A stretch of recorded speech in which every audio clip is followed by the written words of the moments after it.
Hey, what's up mga Kokote? It's me, Kuya Jet. Welcome sa Whether Knows or Learning is the name of the game. At kung baka pa lang sa aming YouTube channel, ay pinutin mo na ang subscribe, like, and share buttons para maging updated ka sa aming videos. And for this lecture video ay babasahin natin ang mga saknong 730 hanggang 748 ng kwento ng Ibong Adarna na may pamagat na si Don Juan at ang Mahiwagang Lobo.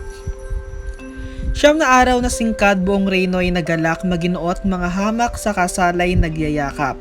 Nagtatalik ang berban niya sa ginawa niyang pista, samantalang sa Armenia si Don Juan nagdurusa.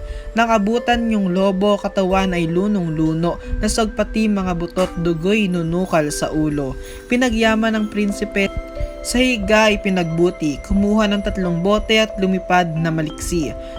3 bote ay nadala, 2 ang nasa paa, kagat ng bibig ang isa't, ilog hordan ay tinumpa. Salamat at nalilibang ang sa ilog ay may bantay. 3 bote ay nalagyan ng tubig na kagamutan. Bawal sumalok ng tubig, kaya't ang lobo'y nang umit gayon man, ngay di nalingid sa bantay na anong sungit. Lobo'y agad nang hinabol ngunit panong masusukdol, pagkasalok ay tumalon sa bangin ng isang burol.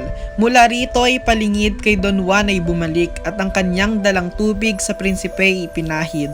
Buong suyong pinahiran bawat pasa ng katawan, gayon din ang mga pilay na malubha at hindi naman. Prinsipe agad lumakas na bahaw ang mga sugat, nakatindig at ang gilas ngayon ay lalong tumingkad. Sa laki ng katuwaan, ang lobo ay nilapitan, niyakap at minagyamang parang batang minamahal.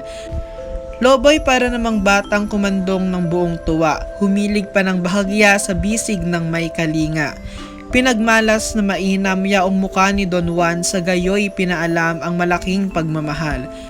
Matapos ang pagmamalas tumindig na mabanayad, si Don Juan ay hinarap na ang matay walang kurap.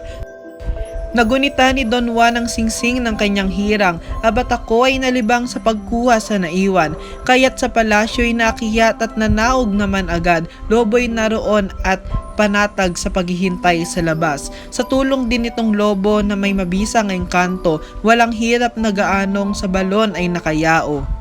Nang sumapit sa ibabaw, lobo'y agad nagpaalam, iniwan na si Don Juan lumiblib sa kabundukan.